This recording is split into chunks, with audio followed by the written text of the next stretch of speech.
SBU is the Spina Bifida Association's new viral education program. Our goal is to bring the world's best care providers and resources directly into your home. SBU is the only free webinar series dedicated solely to the educational, employment, social, self-advocacy, and health needs of people with spina bifida. We hope that you will enjoy today's presentation, College Survival Skills, and that you take time to complete the evaluation at the close of the presentation. Welcome, everybody. Thanks for coming to the session. My name is Matt Davis, and I work at Western Kentucky University. I have to, use our logo there just to represent, so not that I'm biased or anything, but I am coordinator of student disability services at the university. I also teach part-time as well.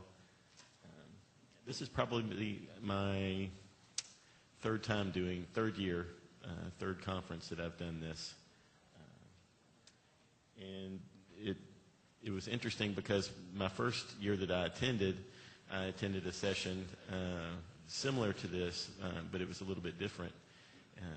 And I thought, there's some things that maybe that I could, from my perspective as a student, spina bifida maybe is my perspective that I could add to that. So I decided to go ahead and submit a proposal, and they accepted it, and the rest is history. But it's kind of informal, so if you have any questions along the way or any of the slides or anything like that, just let me know, and I'll be glad to help. I call it College Survival Skills 101 because what this is, it's for students who are going to be entering college. Some of you might be in college now or be parents of people who might be getting ready to start college or thinking about college or even been to college before and going back. So I try to gear that for everybody. So now technologically challenged, so if I do this wrong. I thought of a good definition because what the emphasis is for students in high school these days is transition and easing that transition. There weren't a lot of services available whenever I transitioned the first time. There were some resources like Rehab. Has everybody heard of vocational rehabilitation? But that was one of the main sources that we used. But I thought this was a good definition because it talks about the individual's needs, and that's what transition is all about as far as into college. It's choosing those, making those choices that fit the individual and how to make those choices and having the resources that are available to people so that are making that transition.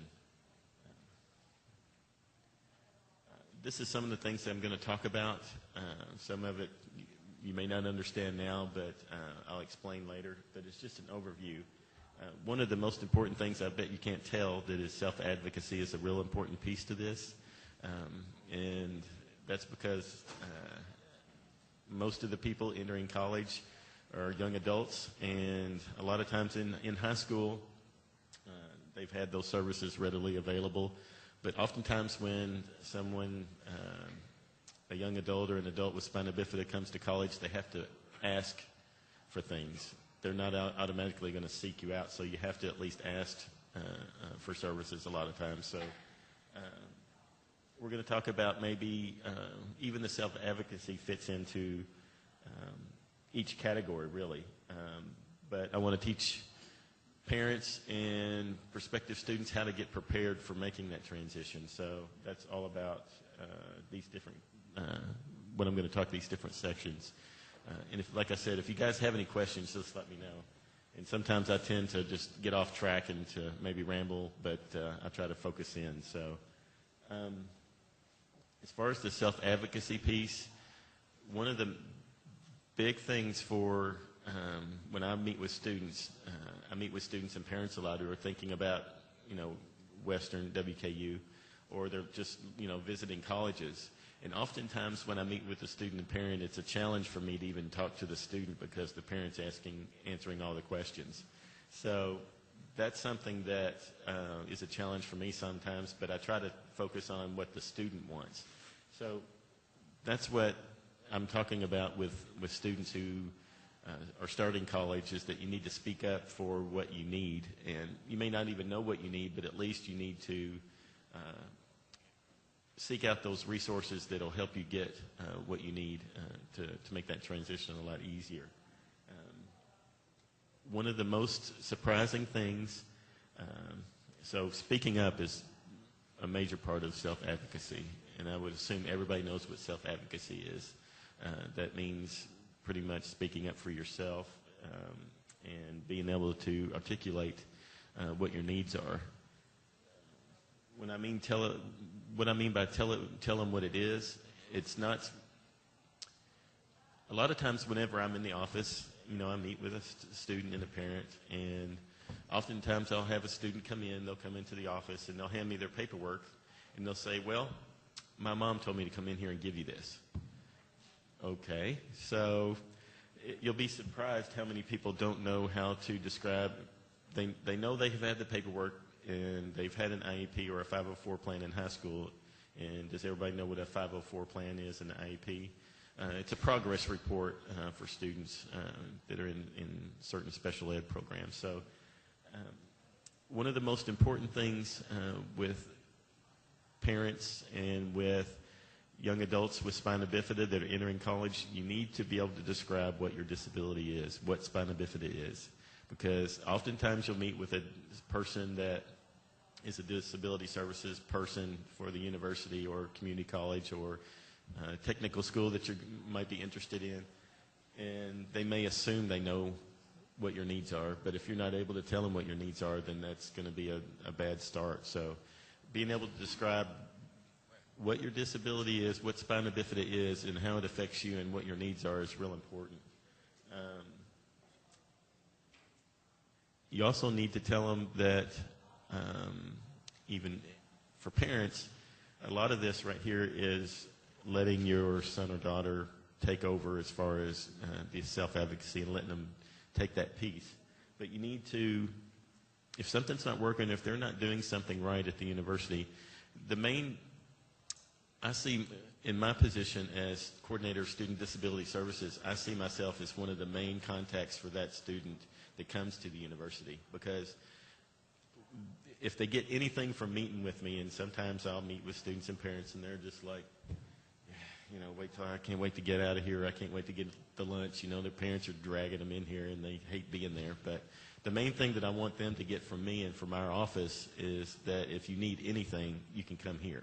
And that's what you need to look at when you're looking at colleges, whether it be a community college, two-year college, even a technical school. Visit the disability services office. It may even be just one person, but if it's not a good fit, and they're not somebody, or that office is not something that is welcoming or is catering to what your needs are, then you might want to try to consider doing something else, because we see our office as something that is a main contact for students.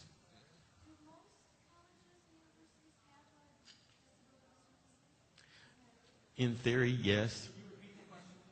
The question was, do most colleges and universities have a disability services office or a disability services resource center? And yes, they're supposed to. Oftentimes you'll find in the smaller colleges that it's one person that's been assigned several other duties, and it's oftentimes a challenge to get in contact with that person or even find the office. Another thing is when we meet with national conferences and state conferences, sometimes you get the issue of, we shouldn't call it disability services. We should call it something else, because disability is a stigma and that sort of thing. But my feeling is, when you look for a university, if you want that office, you want that word in there so you'll know where to find them. Because, you have some offices I've seen that are individuals with special health, special needs, and you're thinking, what office is that? So it's real important to do that. And you want to, in my case, and with the disability services, like I said, they're the main contact. It's a partnership. So as a student or as a parent, more as the student, because the parent needs to really let the student take over. It's more of working together with that office, and if it's not a good fit, then it's often a struggle just to get anything. But one of the things I call it cutting the cord is with parents, it's really hard for any student to transition from high school to college, but oftentimes when you have other challenges, students with spina bifida, there can be some other factors can even make it a little bit more challenging. But there's resources out there to make that happen. And I mentioned one, Voc Rehab. But being independent is one of the most important pieces of that, being able to do things on your own. When I say learn from your mistakes on your own, is oftentimes you'll find people or young adults with spina bifida that rely a lot on their parents, which in some cases is out of necessity, but there's some skills that need to be learned when you're making that transition to college to kind of take that piece out and kind of try to work things through on your own. And it's real important because, as individuals with spina bifida get older, they're going to need to learn those skills. I kind of make a joke, 911 is for emergencies. Non-emergencies, just use your head and don't rely on mom and dad to come running every time something happens, or if you're a parent, don't come running after your son or daughter if they have something that can be worked out or thought through on their own. I know it's tempting because a lot of parents have been there, they lived at home, they've been there to help them, but learning from mistakes is one of the most important pieces of self-advocacy, and believe me, I've made a lot of mistakes and learned a lot of things. So that's one of the things that I emphasize is if you have a support system, not necessarily mom or dad, but if anybody who's in your support system, you want to rely on them, but you don't want to rely on them enough to where it becomes a hindrance to your independence. Did I mention self-advocacy is important? Did I mention that? This is more of what you need to do to get started as a student. A lot of times I meet with students and parents, and they just don't know really the first steps.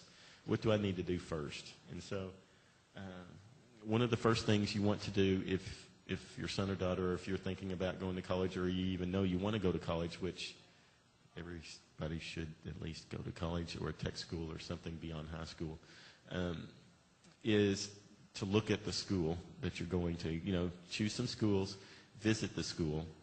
Even if you're going somewhere local, which I ended up doing. I can remember in high school, at first I was thinking to myself, well, as soon as I get out of high school, I'm never going to college, and I don't need all that. And then I said, well, I'm moving way far away.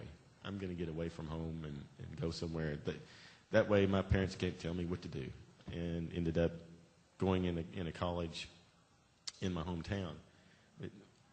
You ever heard that old saying that your parents, I don't know if your parents ever said that, or as parents you said, do as I say, not as I do, but I usually recommend getting out of your comfort zone and going to a college that's away from home, even if it's an hour away, 2 hours away, where it's an easy drive, where maybe your parents can get to you. But I strongly suggest that that's a good idea, because you learn a lot more as far as how independent you are, and more independence if you're not right there. So as far as once you decide on a college and you know it's a good fit, and also what you want to look at, there's two main things that I tell people that you want to look at as far as colleges. One is the Disability Services Office.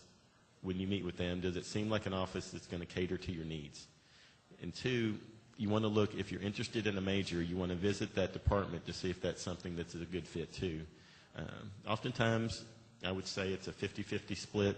Students don't know what they want to do as far as a major when they come in, and I always say that is a good thing, because oftentimes you want to, not going in to college knowing what you want to do as a career, make change about 3 or 4 times when you get there. So declaring a major when you're a freshman and then being a senior and decided that's not what you want to do is more of a situation that's hard to get out of than declaring a major later once you get there. So it's real important that you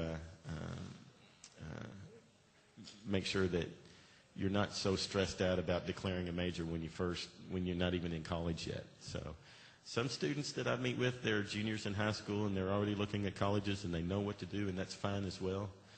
But don't stress out if your son or daughter, if you don't know what you want to major in, or I still don't want to know what I want to be when I grow up, so it's okay. But what you want to do is, one of the most, and we have research that backs this up, one of the most important secrets to college success is accessing the resources that are available.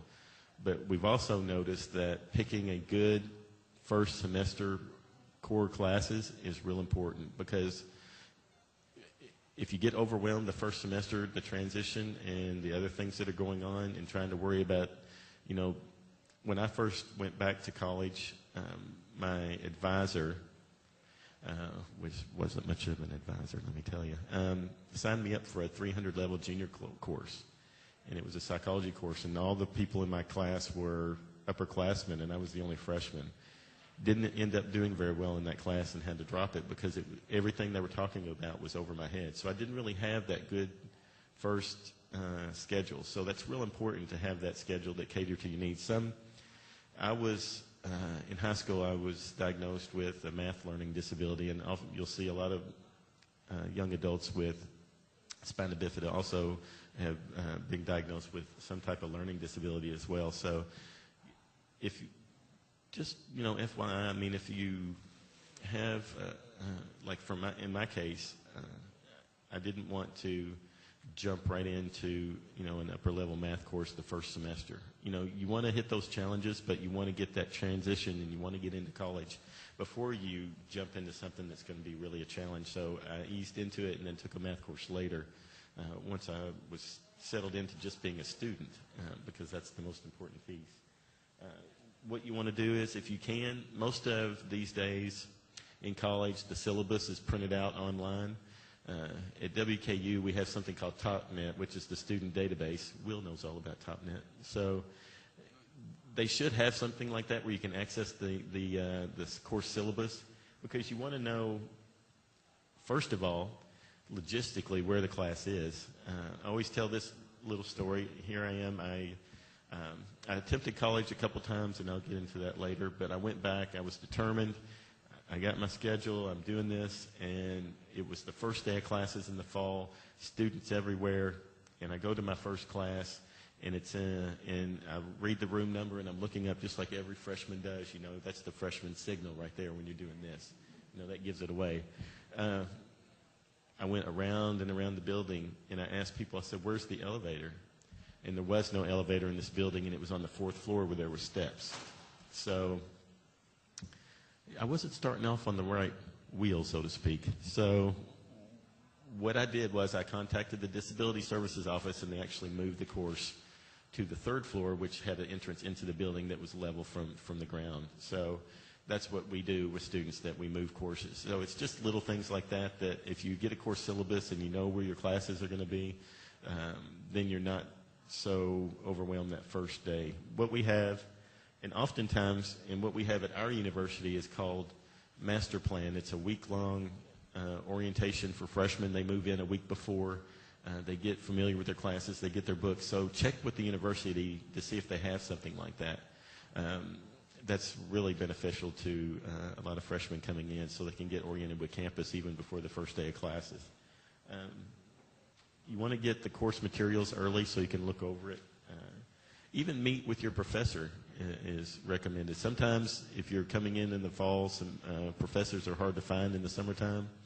I have a professor, a coworker of mine, he said there's 3 reasons why he became a professor: June, July, and August.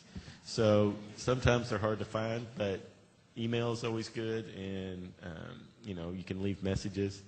But if you can meet with the professor first, that is really a good thing. With my office, what we do is a student comes to our office, and let me go ahead and skip. There's some more tips. I know this is going to sound crazy, but going to class is probably a good thing. That's one of the big differences between college and high school is, in high school, if you don't go to class, you call in your parents and they're hunting you down and they're trying to figure out where you are. Well, college is different. It's not that they don't care if you go to class, but they're not going to, you're paying for that class, so whether you come or not is your decision. So, and also, it's interesting, the studies show that students who don't go to class don't do very well. I know, it's crazy. Get involved, even if you're, like I said, at a community college, a small school, get involved with something. At the university where I work, I think there's over 200 clubs you can get involved in. There's anything from, sororities, fraternities to religious-based clubs, just everything that you can think of. And I've had a couple of my students, they didn't have a club, and they created a club. And all you need is a couple of people that are interested and a little bit of paperwork, and you have a club.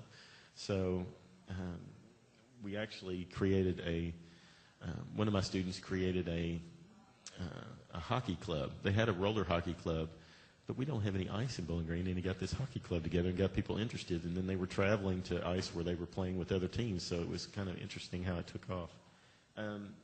Another resource that we do with our students is good note-taking is a key, because if you don't take good notes, then you're not going to remember.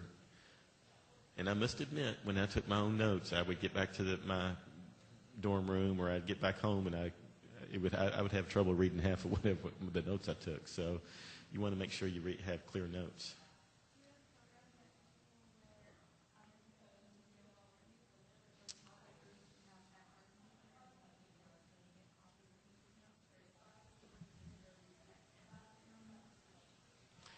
The question was, it's okay, I'll repeat the question. The question was, do we have programs at our university where a student has help with taking notes? And yes, we do. There's a couple of different resources that we have. We have a peer note-taking program in our school, and what it is, and she had mentioned Harmony had mentioned the note-taker paper, and we actually have that in our office.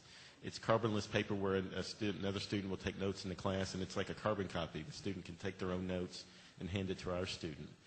We also have where the student can have access to a copy machine.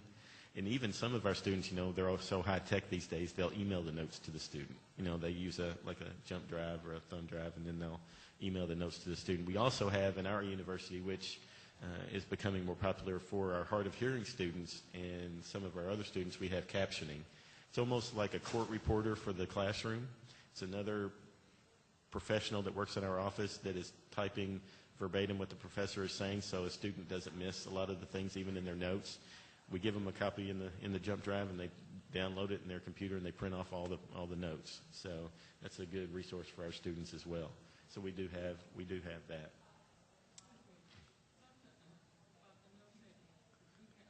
Yeah, wait for the mic so we don't get in trouble.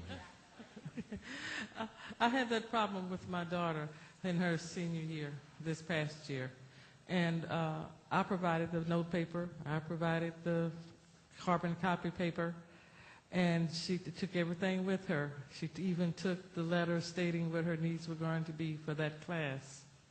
The teacher told her that he would not provide that because he didn't feel like that was a part of his responsibility.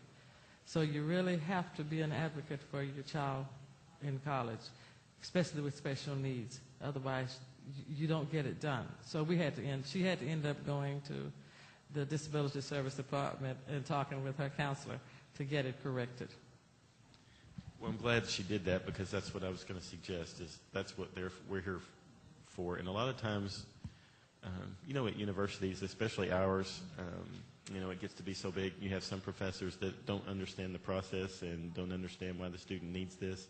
I even had a department chair conversation on the phone one time. He said, I have this, and we do something similar. A student, once they give their paperwork to us, their documentation, then we provide them with letters of accommodation, and then they take those letters and they get their instructors to sign them. That way we'd leave it up to the student to request those accommodations from their professors. And I had one department chair who was teaching a class, and he said, I got one of these letters from you, has your signature on it. And he handed it to me, and he said, he doesn't look like he has a disability, so I want to make sure that this is really for real.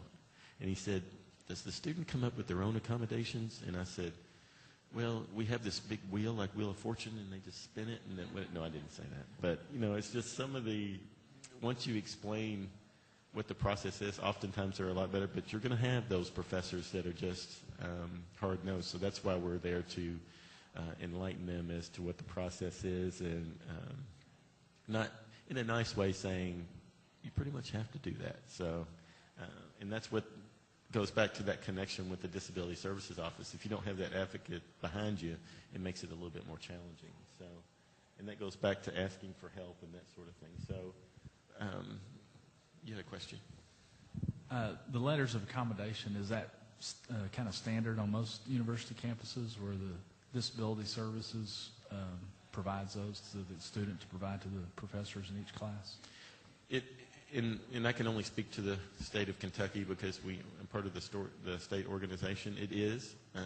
There's universities will maybe do things a little bit different. Sometimes they'll email the letters or they'll email the professors with the accommodation form in it. We had kicked that around a little bit, but I think to me that leaves doesn't leave it up to the student. And so that's why we do the hard copy letters, and we're old school there, because when the student has the letters in their hand, it gives them that power to say whether or not I want these or not. And I always emphasize that go ahead and get your letter signed. And I always say college is all about choices. And so go ahead, and if you want to make the choice to try that class on your own, and go ahead, because I think that that's a good thing. But get the letter signed, and if you need the help later, then it's there in place. Do students always listen to me? Of course not. So I knew everything at that age too. So I reworked my PowerPoint, and it's pretty amazing, isn't it? Okay, it's not. But it's just full of information. But self-mastery is something that I changed it up because it's something that you want to learn the C's. That's the independence part for your son or daughter, or if you are a prospective student going to college. You'll be surprised how many students that don't have a disability don't know some of these things that they need to know. I was fortunate enough that my mother told me, I'm 14, 15, you're going to start doing your own clothes. So, when we woke up on the weekends, we had a list of chores we had on the refrigerator that we had to get done before we do anything else. So having that base of being able to do those type of things on your own is real important. Because when you get to college, especially, like I said, if you decide to move away or if your son or daughter's moving away, they're going to need to know these things. And once you start doing these things, or they start doing these things on their own, even with a little help, it's amazing how the self-confidence builds because of that, even with myself, because I was so resistant to doing it that once I found out it wasn't as big a deal, it was okay. So it's even little things that can seem not so challenging can be a little bit scary for people with going to college or people at that age. So once you get going, it's not that bad. I call this TCB, taking care of business, because you want to make sure that, even with myself, I can remember as a kid, my mother made sure, like if I would get a pressure sore on my foot, or I know a lot of students and a lot of people with spina bifida like myself, you get pressure sores on your rear end, and that becomes something that it can get out of hand really quick.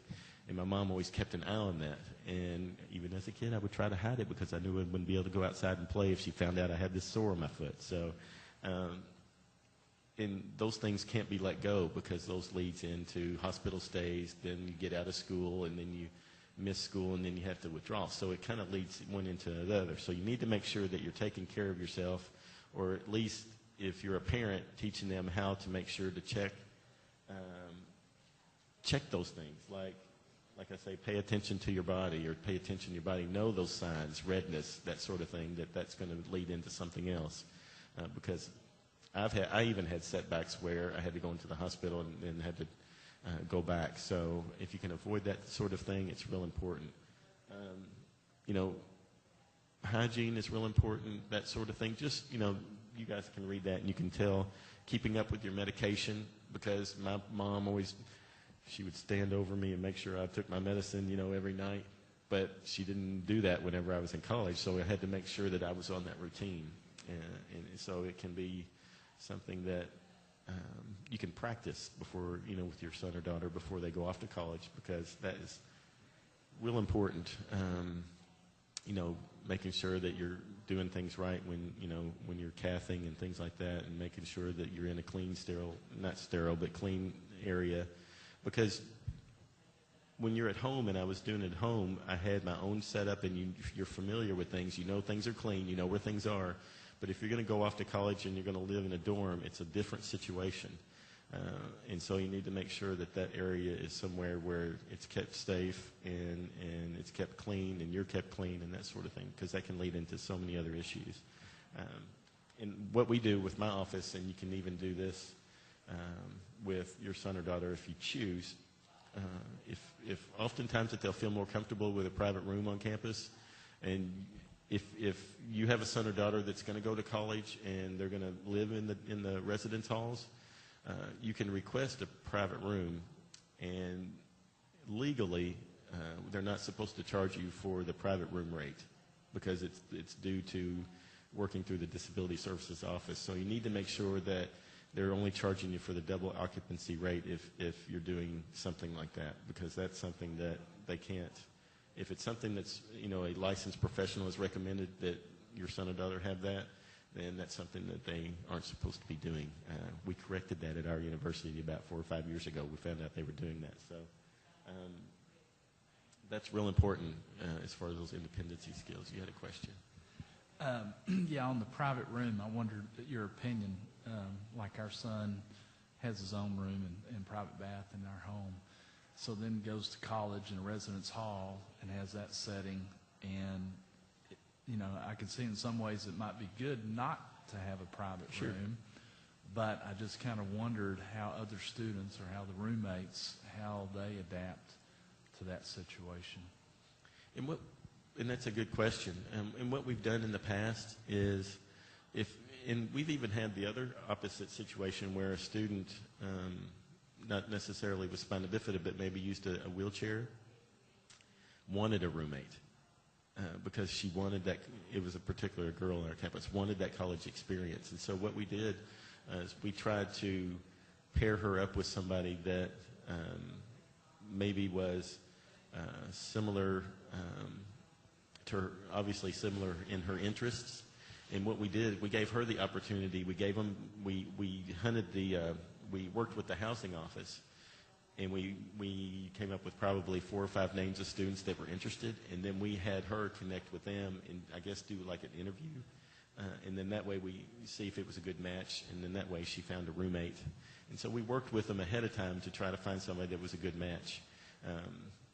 Unfortunately, the first roommate didn't work out too well, which is another part of the college experience, but she found somebody else that she roomed with, and now it's really working out. So you do find that as well, which is a good thing, that sometimes they request a roommate. There was another question?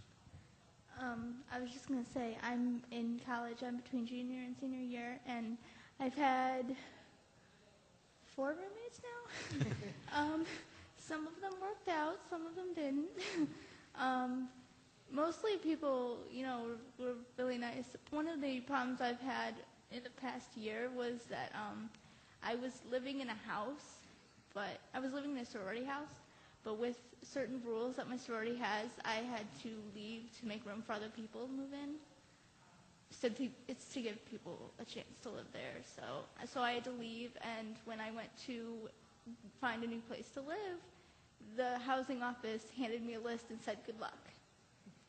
And when you're in college, especially if maybe, you know, you had a living situation that didn't work out, your roommate left or whatever, and you end up with your own room, you're not likely to give that up.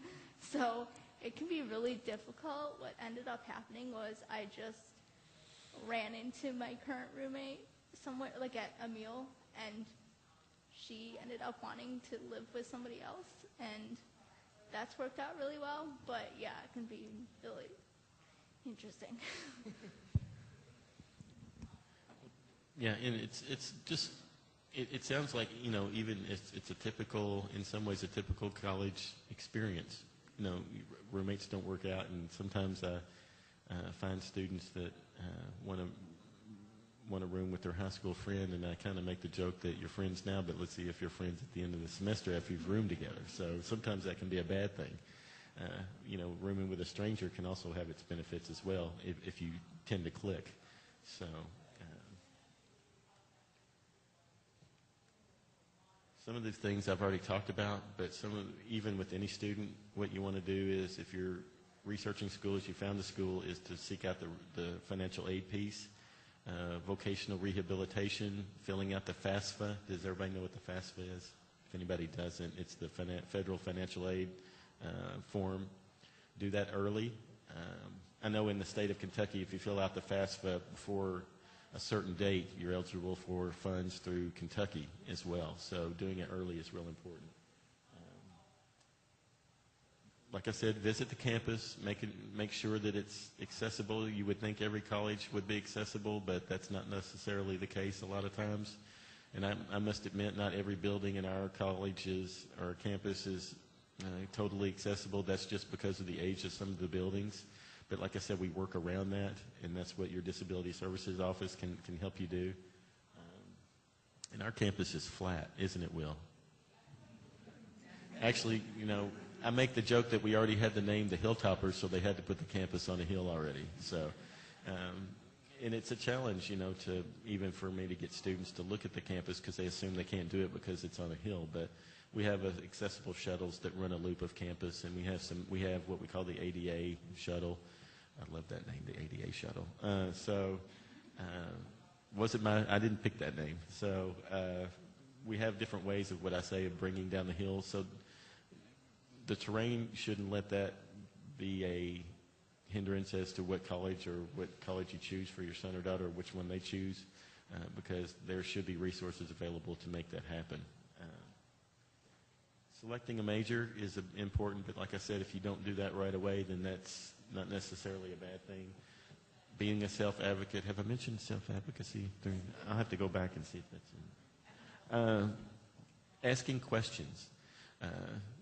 I'll get questions from parents. They'll have their list ready, and that's a good thing, because if you don't ask questions, you're not going to know. And some parents may not know the questions to ask, so I'll just go into what we offer, and then those usually lead into, you know, the first question is, okay, what kind of services do you offer if you're meeting with the Disability Services Office? And then that can lead into other questions.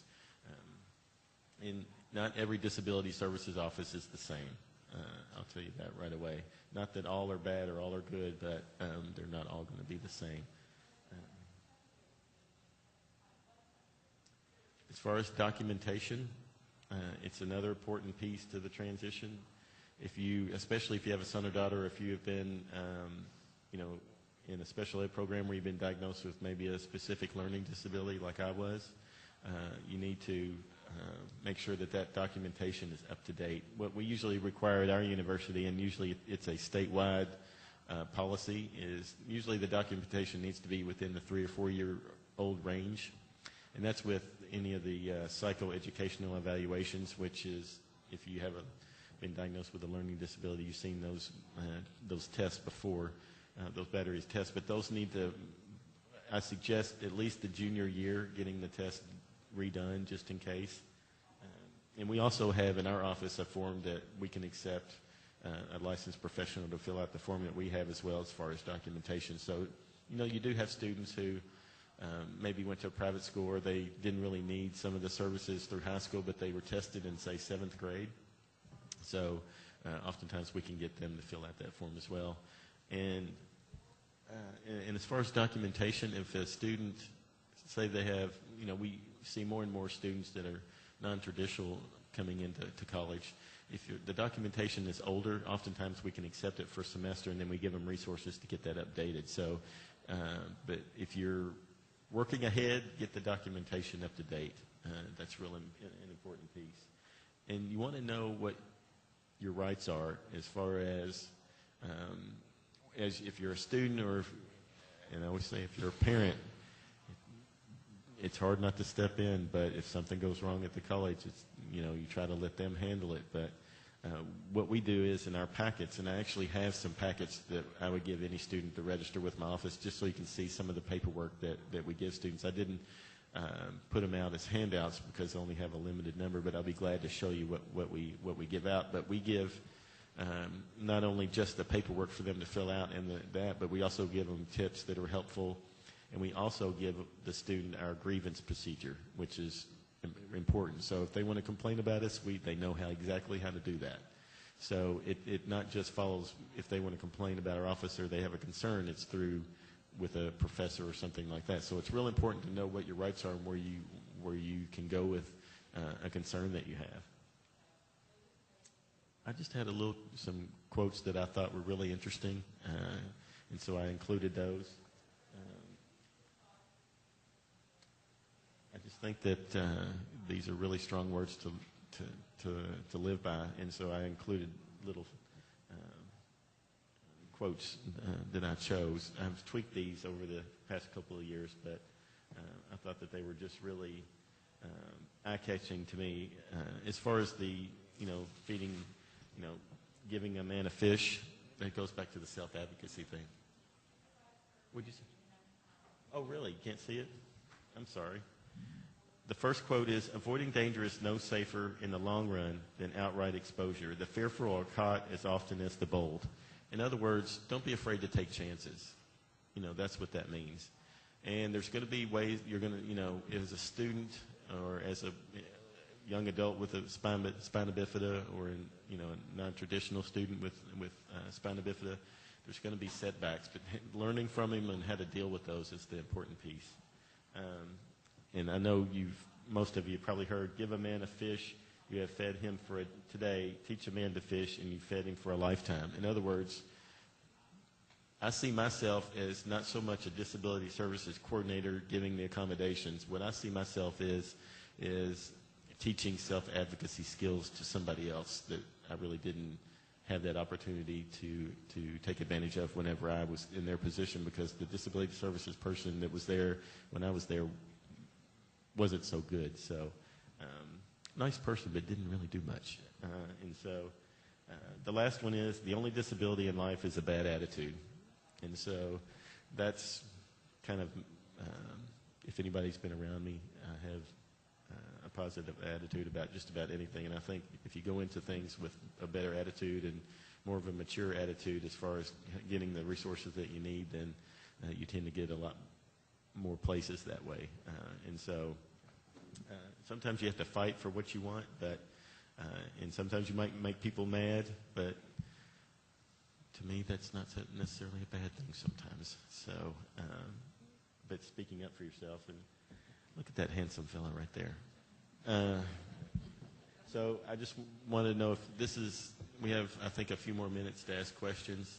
So I hope people hear that you've learned something from this, and if you have any questions, please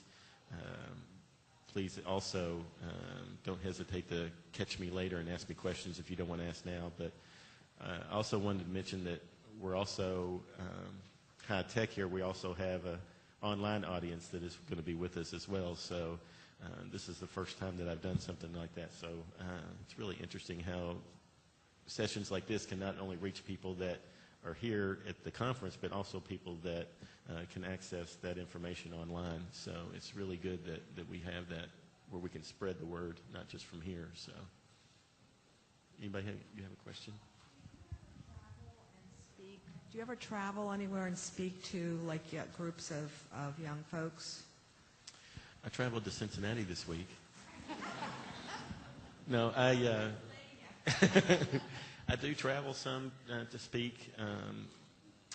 I've spoken to, actually I traveled to Dallas to speak to the North Texas Spina Bifida Association. It was, the majority were Latino families, and they really, their anxiety they have separate issues, I think, than a lot of parents do. And so it was really an eye-opening experience for me as well. But I've spoken to other universities about transition and that sort of thing, and actually high school kids and that sort of thing. So. The presentation will be online And the presentation will be, this presentation will be online in a week, so if you're not tired of me now, you'll be tired of me then. So. I have a question about IEPs. Okay. My daughter's just going to be starting high school, and when she was younger, she had special ed services and had an IEP, mainly because she needed physical assistance and an aid to help her cat. And then the past 4 years, she hasn't had any special ed services. Now, I'm wondering, with what you're saying to transition to college, would you recommend getting her back into that system and doing an IEP for transition to college? If she's not really using the you know, because an IEP basically is a progress report, is what it is, in simpler terms.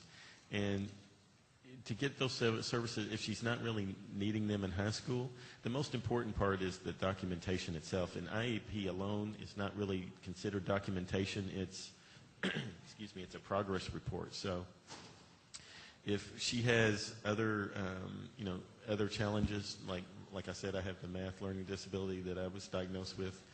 I needed to make sure that was up to date. So getting that piece of it, and they should have, in the Disability Services Office, they should accept we accept like a doctor's letter on letterhead, and if they want to outline the diagnosis and the recommendations for accommodations, those two important pieces, then that should be sufficient. So going through that whole IEP and setting up the meetings, to me, isn't really necessary if she's not using it. Right.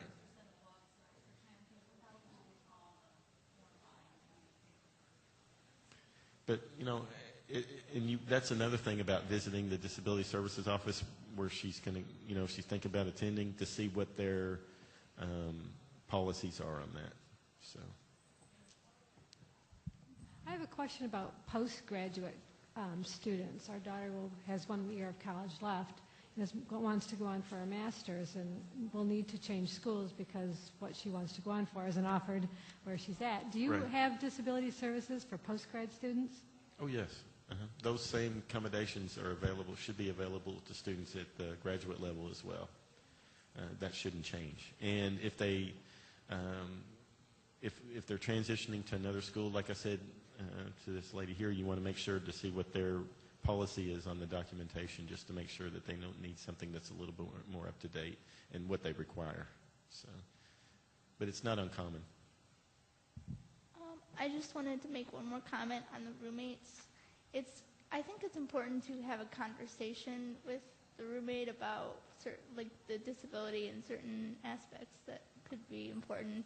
You could avoid some embarrassing situations, and it makes you feel more comfortable, and you want to feel, especially like when you're in college and you're away from home, you want to have a place where you feel comfortable, and your room would be a good place to feel comfortable. So, yeah.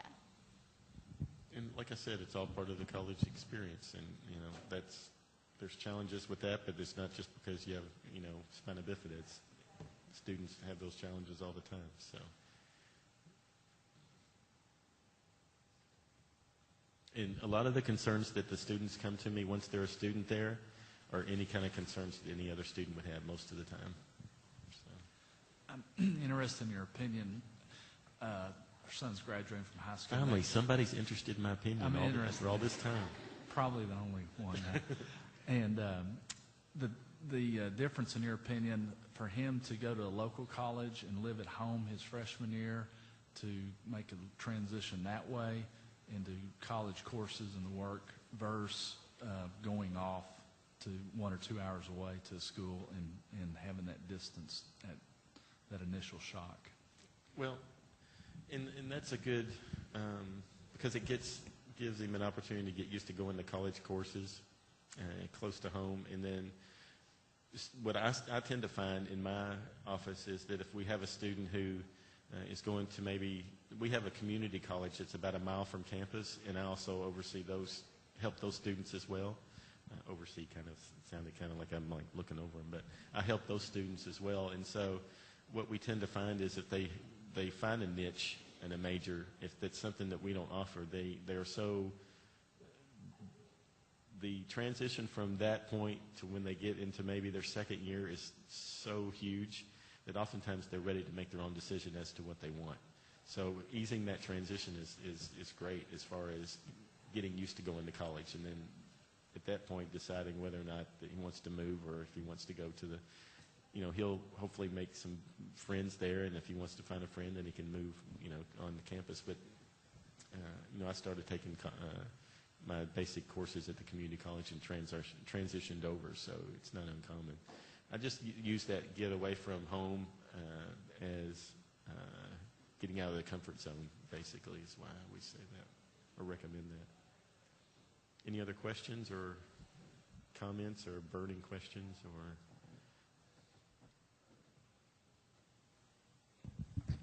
I know when I was back in college, we could record our professors' talks. Is that still allowed? Yes, and you will find that some professors are resistant to that just because maybe the material that's in the course, but we do allow students, let me back up. If it's in their documentation, if they request it, then that's part of their accommodation plan. It can be on their letters that they can tape record the class. You don't see that as much anymore because of the, we're so high tech now that the captioning and the note taking and the other things seem to more be a precedent. But it's whatever the student feels more comfortable with is what we do. So, and we've run into some issues with professors not wanting to do that, but once we explain why they need that, then they're usually fine. So, any other questions, comments?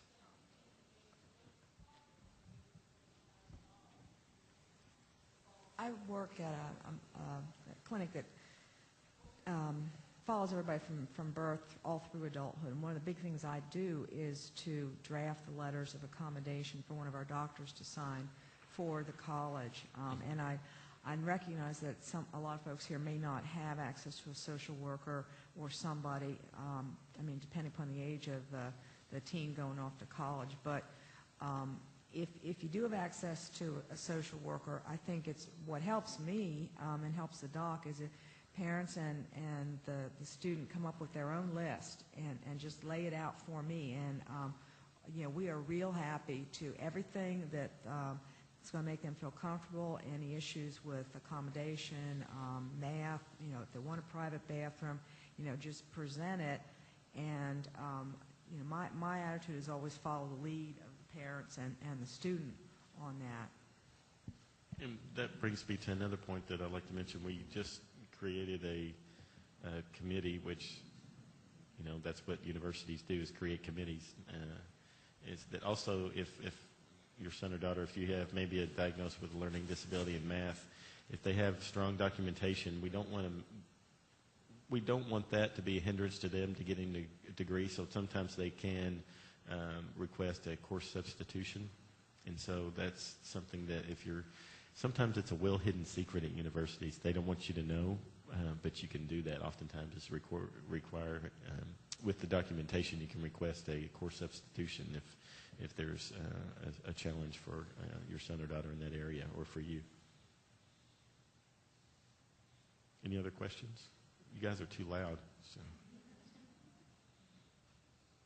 I think that's it. And like I said, I'll be around. So if you have any questions, then feel free to ask me. If you didn't get any of the handouts because I don't know if I had enough, then my card should have been back there. If you didn't get one of my cards, then I can email you all that.